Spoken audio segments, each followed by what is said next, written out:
The broadcast of the NeoRadio Hour is made possible in part by a grant from Smelbach and Fotzen. Hey, Fotzen, pull my finger. Oh, you got me again, huh? Hey, sweetheart, why don't you come over here? We'll talk about them figures. Hey, nice keister on your secretary there, Smelbach. The two of you are disgusting. I quit, and I'm suing.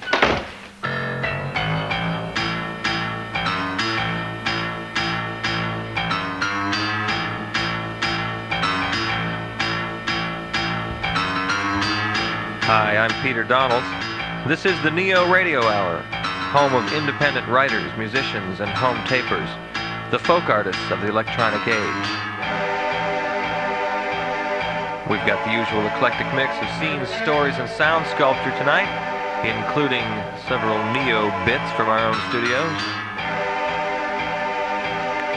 Regulars Mr. Sunshine and the Milords are both here.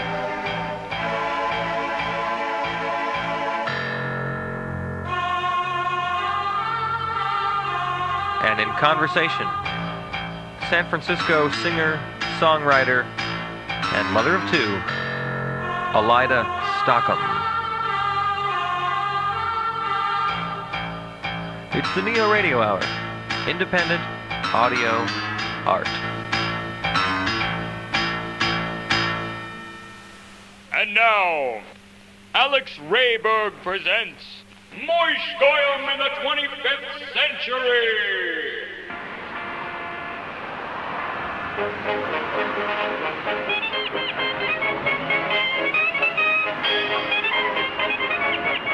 It was a sunny day in Brooklyn in 1995 when Moish Goyim entered Jake's Deli with his clarinet case under his arm, looking for his rabbi and a sandwich to go. So, Moish, how's by you?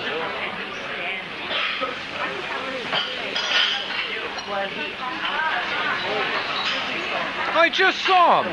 He was sitting with that bunch of furriers over there. I'll have you to go in a minute, Moish. Have a seat. Mrs. Ginsburg, excuse me, Bubby. I have to talk to Mel. Hey, so Moish, you gonna do a song for us? Not too bad.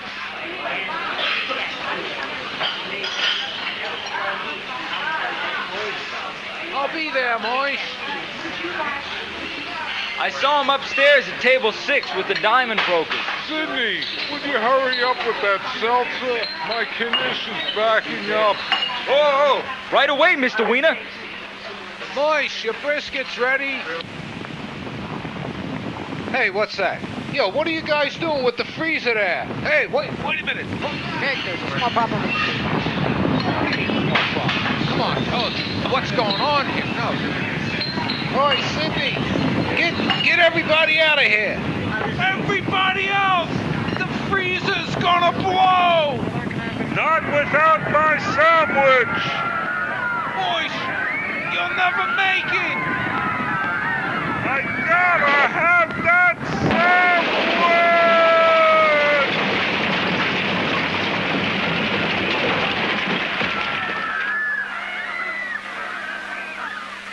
The freezer explosion turned the building into an impenetrable solid block of ice that sunk beneath the sidewalk. Paved over by developers, Jake's Deli and his last customer lay forgotten for centuries. It's the year 2496. A small band of rebels are celebrating a recent victory over troops of the totalitarian regime of the Grand Ibar.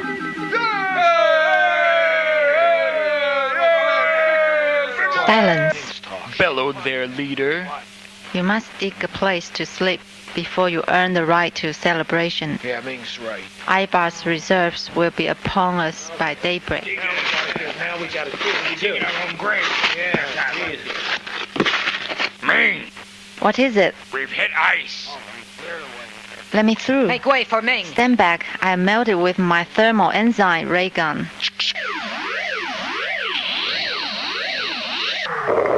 What a smell! It's a man! Who are you?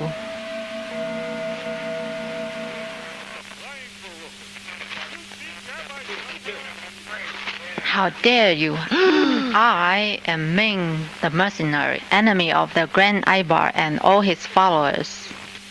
I don't know about any grandpapa. Boy, but I'm hungry. Never mind that. You are with the regime or with Ming. I suggest you be with Ming for your sake. For my sake, I'm with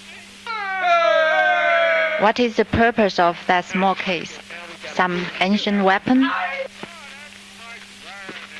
Huh?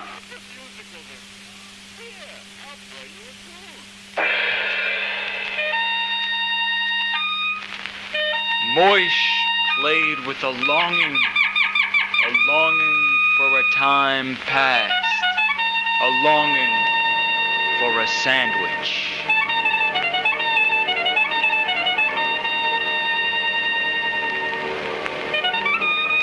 First mate.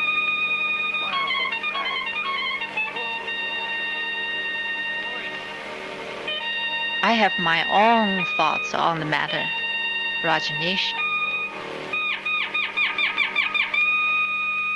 Moish's retina twitches with the vague sense a new element has been added to the Yahtzee, and a shadowy figure looms in the bushes, clutching a violin, ready to make her weird move. Moish Goyam in the 25th century starred Hesh Rosen in the role of Moish, Jackie Shea as Ming the mercenary, Frank Skillman played the part of Jake and the man with gas. I'm your host, Leon Rosen. Join us next time for Moish Goyam and the Queen of the Desert.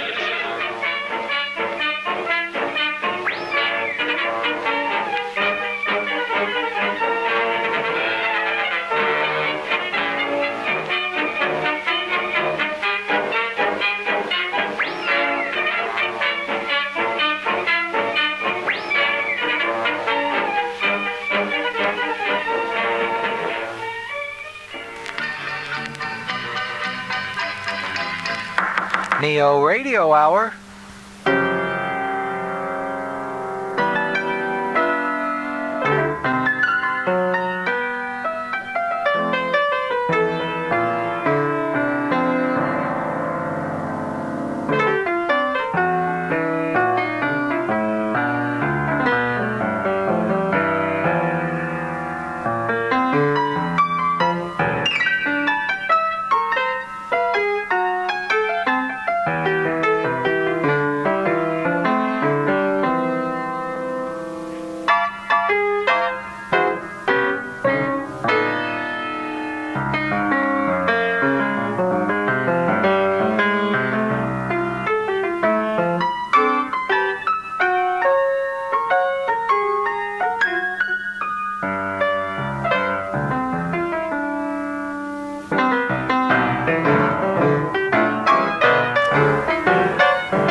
Rosenblum, wake up! Mother!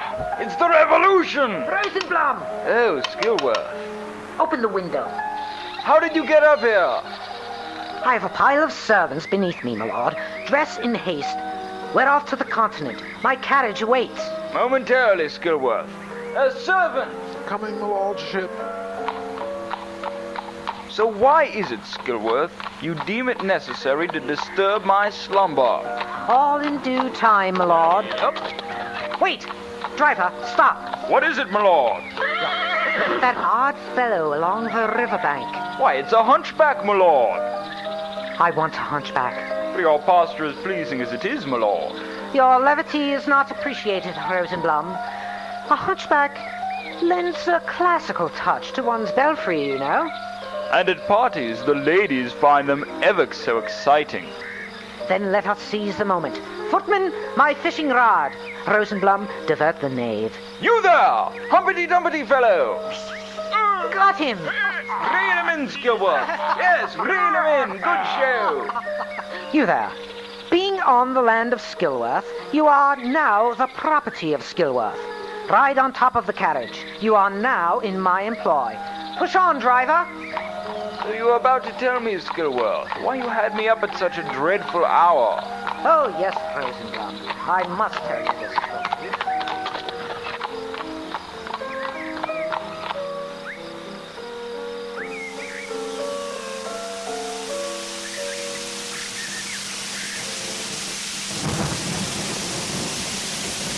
It's the Neo Radio Hour.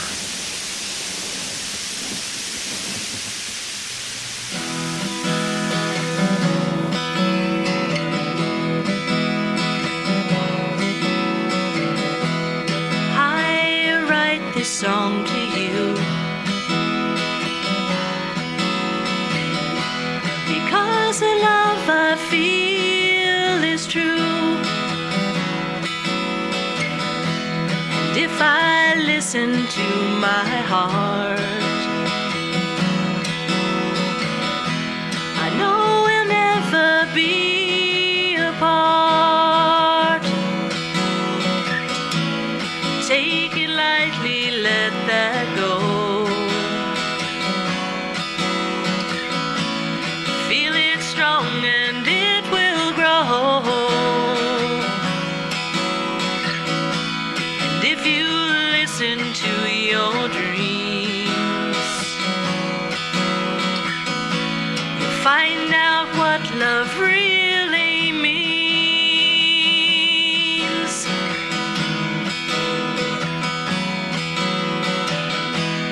Listen to the things I say,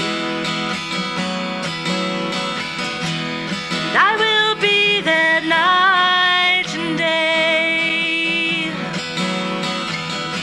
I'll stand behind you when you fall, and then together we'll stand tall.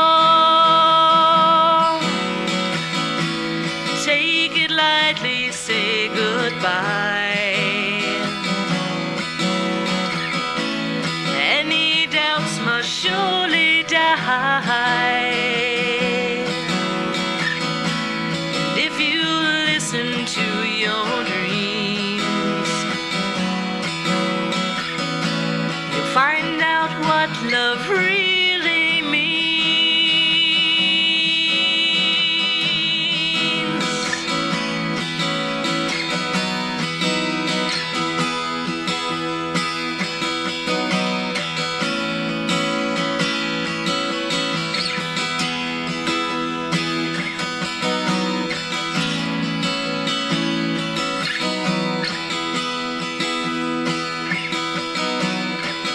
Find out what love really means. Oh, yeah. What love really means.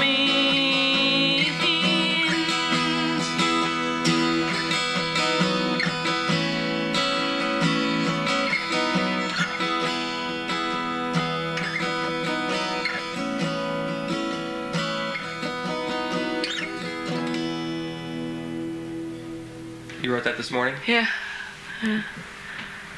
Yeah, she's sitting at the table playing the crayons on the side of the table. It was great. Am I here? Yeah, I'm here.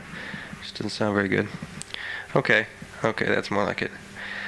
Da da dee dee dee. I'll be so glad when I can hire somebody to do all this. Yeah. It's just really. Oh, it's real frustrating because Mark does. My husband does that. He's got the whole studio and he has to set up for every song. Mm-hmm. And like the musicians sit there and they tap their fingers and he's like, I'm only going as fast as I can. And as the performer, it's really hard to understand why it's taking so long. Right. Because I've been on both ends. Mm-hmm. I've done a little bit of television acting. Mm-hmm. And you literally sit there for sometimes 45 minutes. Yeah. Or longer. Mhm. And you have no idea what they're doing. Right. And you look at them and it looks like they're just standing there. Yeah. You know? Yep. It's like, hurry up, come on, let's do this. Yep. So I think I've got all the knobs and buttons tweaked and pulled just where they're supposed to be here. Okay. So, would you pronounce your name for me? Alida. I'm sorry. I've been saying Alida. Everybody does. Okay. Very common. Alida. Alida. And you live here in the Sunset District. Yes, I do. Yeah, kind of the suburbs within the city Yeah. of San Francisco, No doubt. out by the beach. Yep. And your mom? I'm a mom. 2 kids, 2 girls. Well, go ahead. Their names are? Barbara and Hannah. Or Hannah and Barbara, kind of my cartoon family. Was that intentional? No, not at all. No, Barbara got named after my husband's mother, and Hannah is my very favorite name. So it was not intentional. So if you have another child, it won't be Yogi. No, definitely not. Okay, so tell me about your music. You were just telling me that. I'm sorry. Which song did you write this morning? This morning I wrote "What Love Really Means." What love really means. Yeah. And the circumstances were what? Were you telling me? I was sitting at the table and I started playing it, and my daughter pulled out 2 of her crayons and started drumming, and I just sat there and wrote the song. It was great. Did her drumming inspire the song, or did she just drum along after you'd already started? She just drums along after me, you know. She's, or she'll hum in the background. She's real funny. While the other one usually will jump on the bed. So we're really quite a family to watch when we do music. So you, from what I know about you, you wrote and performed music with your husband. Right. Right. Yeah. And from the very beginning, when you first met, what's that story? Oh, when we first met, the day that we met, we wrote a song together, and it's really a great song. And we've written over 50 songs together, and we've been playing 8 years. And we've gone into the studio and done a lot of stuff in the studio, and we really enjoy it, and it seems real natural with him.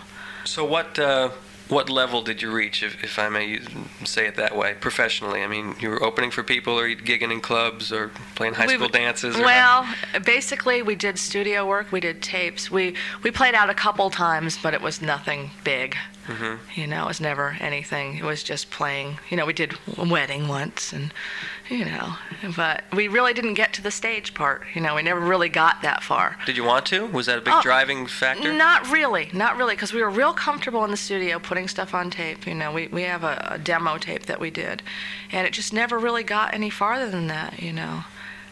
We've always wanted it to, but it's never really gotten that far. So what was the motivation? I don't know.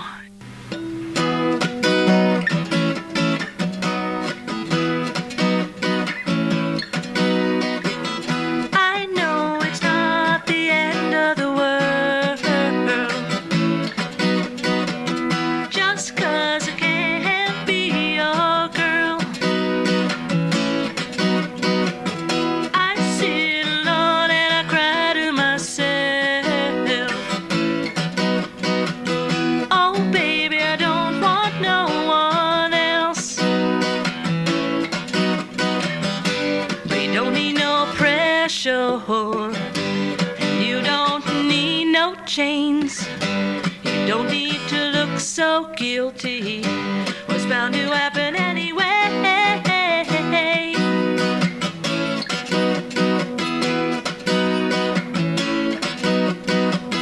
You bring the sun out in the rain. Now it seems that I just feel the pain. I guess I set my hopes too high, and my heart is just not satisfied. But you don't need no pressure, and you don't need no chains. You don't need to look so guilty. What's bound to happen anyway?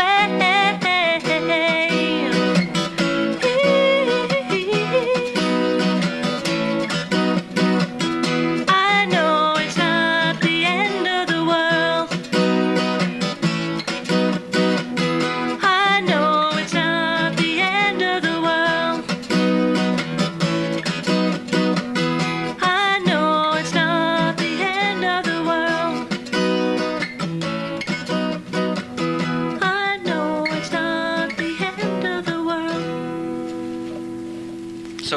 how are things with he's your ex-husband now? Yeah, soon to be, actually. Soon to be ex. Uh-huh. But you still play together. Yeah. Music. Yeah, we've decided to put all of our differences aside, and one thing I was hesitant of the breakup because I didn't want to lose the music, but I had to think of the kids, and it's not really okay to be together with somebody for your children. I don't agree with that.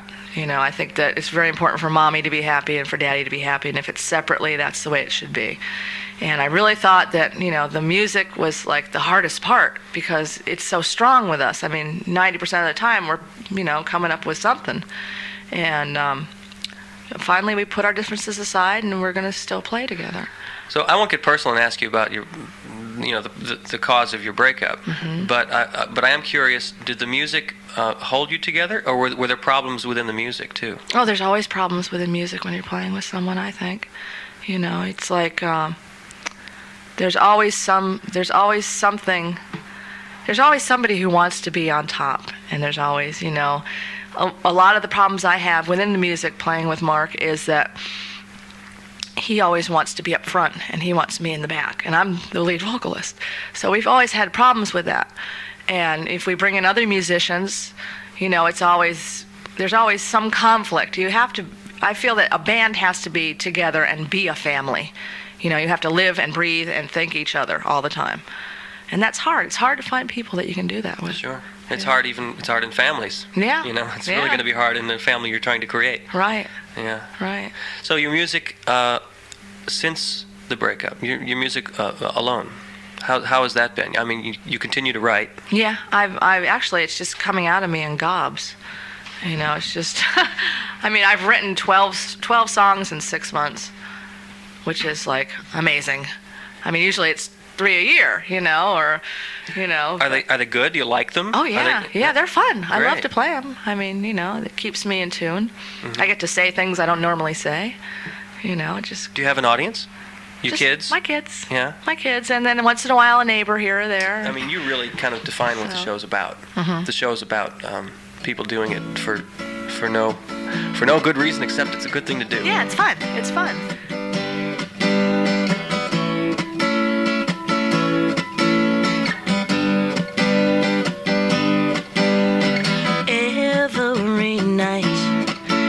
Same old dream. I close my eyes and it starts again. Leave it to you to haunt me day and night.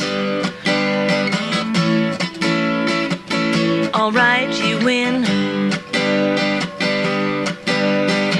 'Cause I don't need that attitude. When you're at this altitude, first you say you love me, then you think you're above me. Well, hear me, I don't care anymore. Hear me, I don't dare anymore.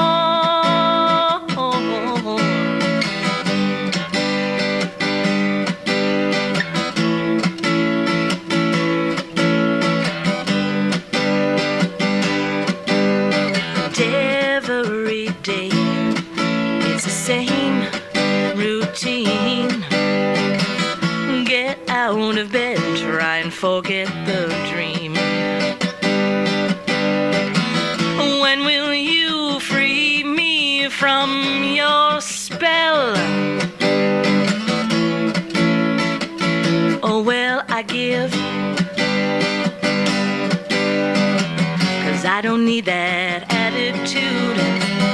When you're at this altitude, first you say you love me, then you think you're above me. Well, hear me, I don't care anymore.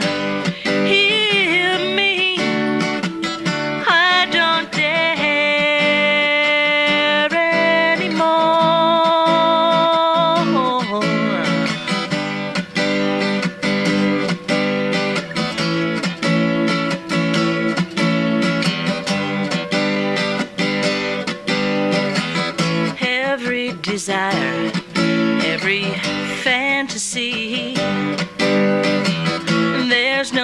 escape, no avoiding the risk. When I wake up, I will get over this. Unless I miss, 'cause I don't need that attitude. When you're at this altitude, first you say you love me, then you think you're above me. Well, hear me, I don't care anymore. Hear me, I don't dare anymore.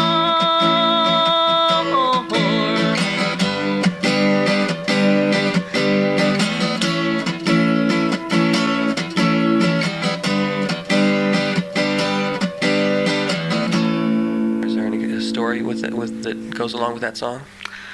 Oh, well, that song is about, it's about a love I had, somebody that asked me to move back to the East Coast, and I actually wrote this song a while ago. Asked me to move back to the East Coast and be with him, and I did, and then he never answered my calls. So I basically don't care anymore. You know, I don't dare, which is, you know, so it got me through that whole thing. It was, you know, it was wild. Let's put it that way. So that's one of your songs I've heard you describe as an out-of-love song. Yes, As yes. opposed to an in-love song. Right. Yeah, so trying to get out of love because I'm being haunted by this person. Uh-huh. So, yeah.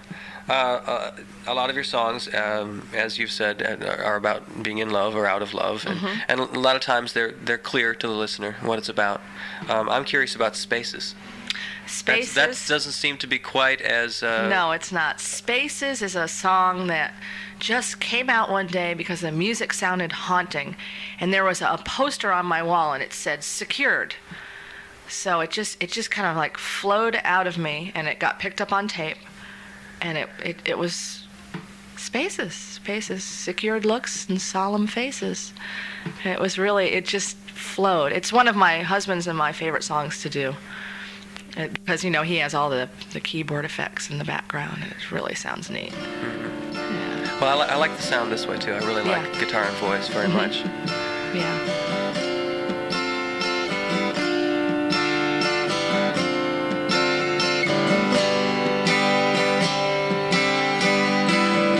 Secure looks, solemn faces, seldom go away. I can't erase them, and they stare as I drift away.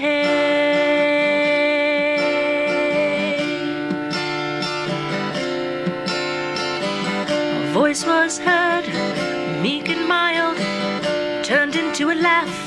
The faces smiled, images flew behind my head.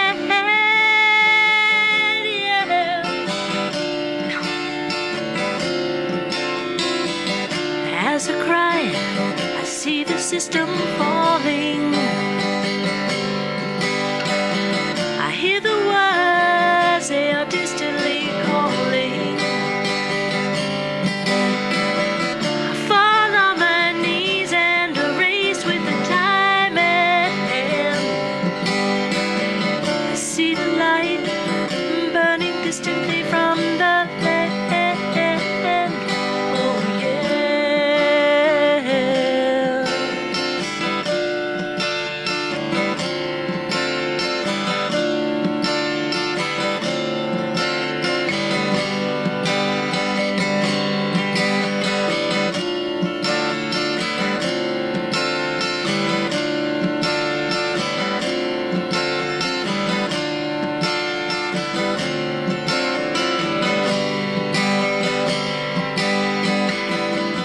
Secure looks, solemn faces, seldom go away. I can't erase them, no. I can't erase them, no.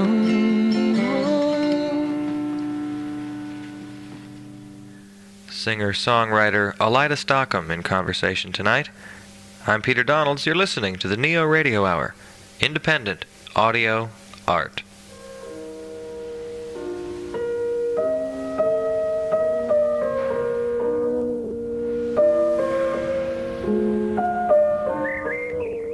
I say, my lord, nothing like a carriage ride through the pleasant English countryside. How moving, Skillworth. You should be published. Look ahead, my lord. What is it? It appears to be some sort of raggedy peasant at your bushes, my lord. Driver, stop at once. You there, what do you think you're doing? Oh, my lord, forgive me. I didn't hear you approach. I'm a bit hard of hearing. Could you speak up, my lord? He says he wants to know what you're... I'll handle this, Rosenblum. Footman, my musket. Aye, your lordship. Riffraff will know their place while Skillworth rules the Shire. Good show, my lord. Shall we be on? The nerve of them, Rosenblum. The bloody nerve. Oh, the scoundrels should be burnt alive.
So what happened? So I took the briefcase out, and I showed my landlord. It had, just like I said, $501 bills. And he said, well, give me the money. And I thought, and I ate the $500. And now I'm homeless. But I'm not hungry. Who are you? I'm the NeoRadio Hour.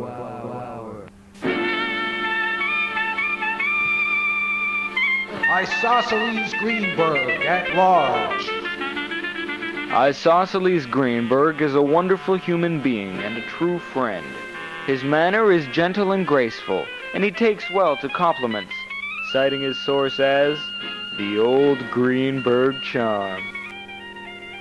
Incidentally, his family is far from debonair, and even Greenberg is cursed with a family illness, which confounded the great Dr. Hans Morris. I once overheard Dr. Morris confiding in his uncle he was completely in the dark and resolved to lie to Greenberg he had 2 weeks to live. So, Greenberg, would you like the good news or the bad? His uncle showed little interest, raising the ever-present question of existence. Morris began to sob, crying out that he had run out of answers, time, and baklava. At this point, I began to pelt his window with small stones, laughing uncontrollably that it was I who had stolen the last of the baklava. Looking at my crummy fingers, however, I eventually realized the baklava symbolized the enigma of self-doubt. My life! I hence embarked on a journey with Dr. Morris to a small bar. There we cried ourselves to sleep in the care of an understanding Tom Hanks. In any case, the point being, I never informed Greenberg of Dr. Morris's ineptitude, choosing instead to observe the tenacity of his supposed final days. To my great surprise, he left me his estate, which I now rent out to Lily Chumley, the gymnast.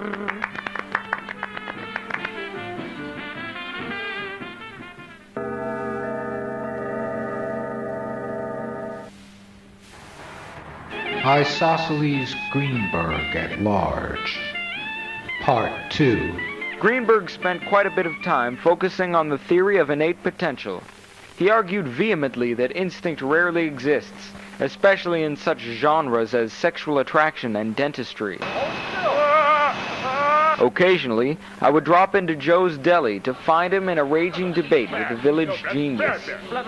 Generally, the genius, whose name was Fred, would crush Greenberg with ease, rising above the upstanding philosopher with the definitive power of his linguistical expertise. When discussing the Kabbalah and its daily connotations, Greenberg would slice at the foundation with references from Lao Tzu to Joseph Campbell, condemning Freud as a fool whose work was an excuse for his life.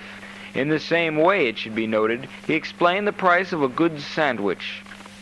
Fred would then take a moment to gather his thoughts, would simplify the matter by delivering his victorious statement. Silence, Toad. I shall now kick your ass. Secretly, I would doubt Fred's genius, but kept it to myself. However, Greenberg is undeniably ugly. Ugly, and a hunchback. So one is forced to agree with Fred's thesis.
Trees continue to grow until the day they die.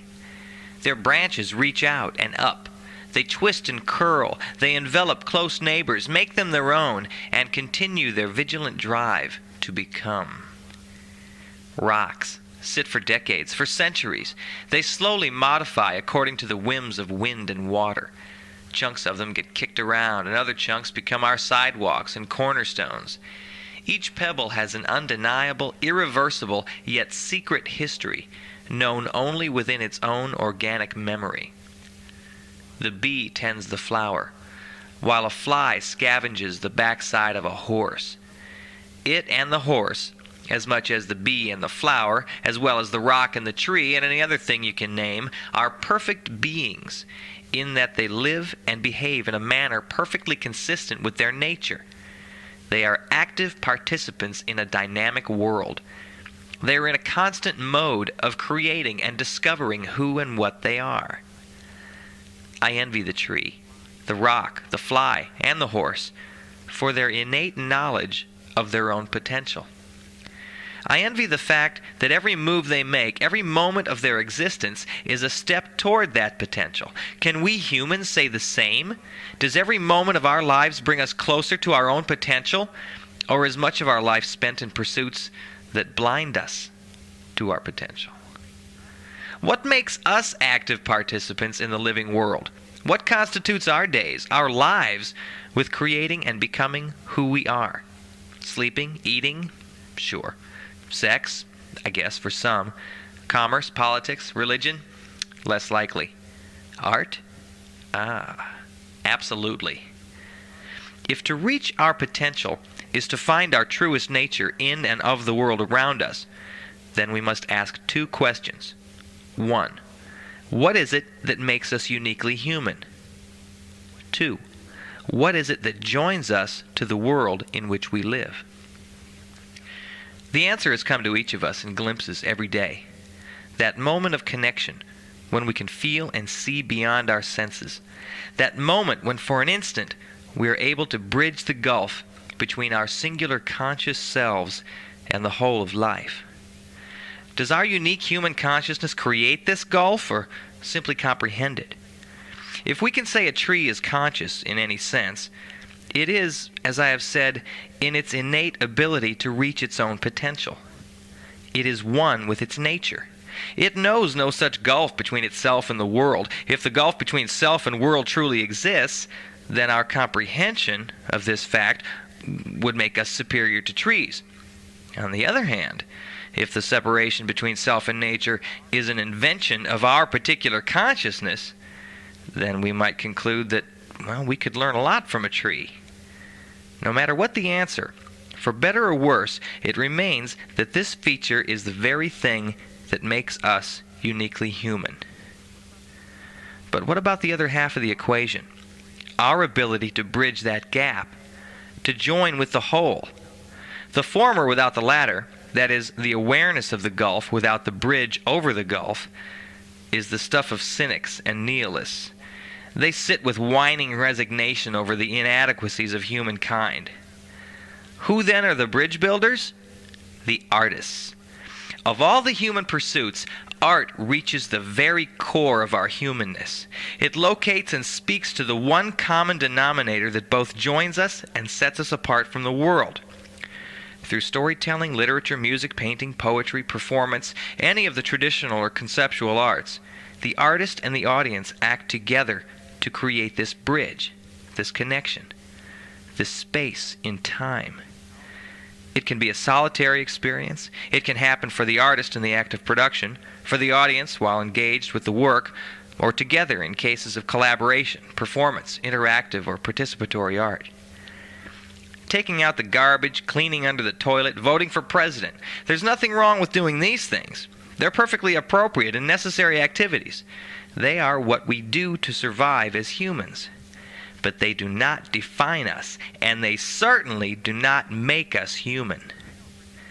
Now, I don't particularly believe in the Western Christian concept that puts us in the role of caretakers of nature. But to the extent we have become caretakers by power of an ever-expanding technology, it is our duty and responsibility to understand just how and where we fit into this web of life. Certainly science and technology can provide information. The task remains to assimilate that information, to give it meaning and relevance, to not just the human species, but to the human character. Good scientists don't make good moralists. They have to be analytical, and they have to accept the results of their experiments, however unpleasant or unexpected they may be. On the other hand, we certainly don't want a special class of moralists running around. If we strive, as we claim, to live in a free and democratic society, each of us must take on that responsibility. How? Again, art is the translator between us and the world, through which we are defined. Art alone can transport us to our fullest potential as humans, and as such, it is the vehicle by which we may find our place in the world. We don't have the luxury of trees and rocks. We have to make wide-ranging economic and political decisions regarding the health of the planet, the future of our children, the education, safety, and well-being of millions. How do we make these decisions? Well, if all of human history is any indication, it seems we have always made these decisions based on the current understanding of who we are and what our place is on this planet, and in relationship to each other. How can we continue to make such decisions if we do not know ourselves, if we do not continue to explore who we are and how we fit in? The very lessons we learn only through art. Therefore, the arts must come first. If we are to thrive, art must thrive. We must be allowed the opportunity to create and absorb art in our daily lives. So the next time you hear a debate about the slashing of art, music, and drama programs in schools, about depleted public funding for the arts, about censorship of artists, about limited public access to the internet, about the concentration of corporate media, or the trend toward profitable mass appeal literature and film, remember this: economics, government, science, and technology, these are the tools with which we build our world. But the kind of world we build will be determined by how much we know about ourselves. This is Mr. Sunshine.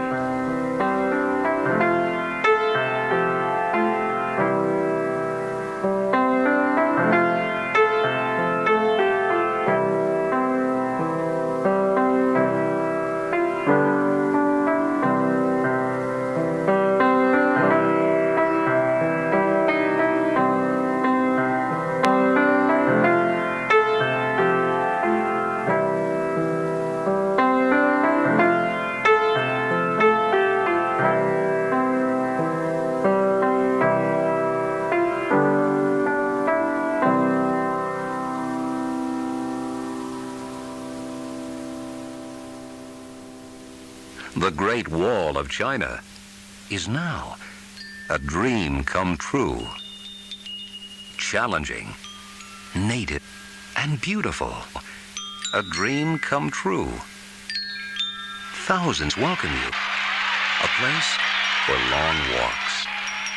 Flavorful, delicious, intimate, charm, sparkling, rich, intricate, bright flowers.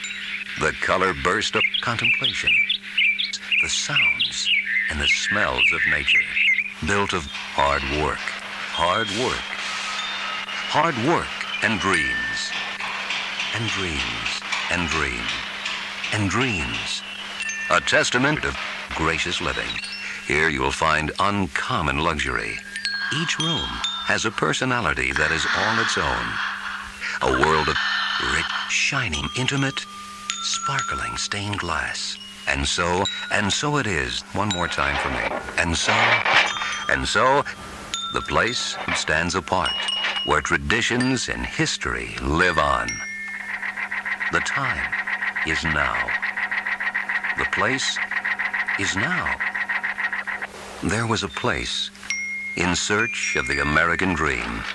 For as long as there are Americans, a world of relaxation awaits you. In every room, there will be American dreams. An experience that is all its own. A place of diversity. On a tree-lined lake, and spirits from around the world, kindling the warm feelings of a fairy tale Christmas. Thousands of twinkling lights welcome you. Feel tensions melt away in every room. Bright flowers in springtime, intimate seating areas. Intricate tapestries built of brick and mortar. Celebrate a world of relaxation, a world of beauty. Memorable, inventive, delicious. An experience unlike any other, then elegantly transformed into the only sumptuous wonderland. A place to experience thousands of twinkling lights. Panoramic views of the river valley must offer the exceptional commitment.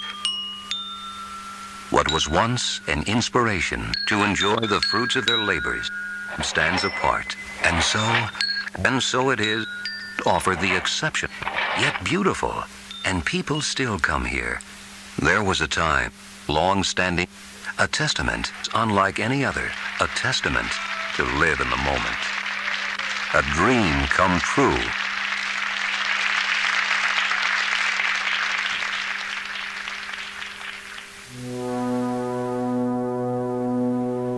The NeoRadio Hour.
produced by Peter Donalds and Frank Skillman.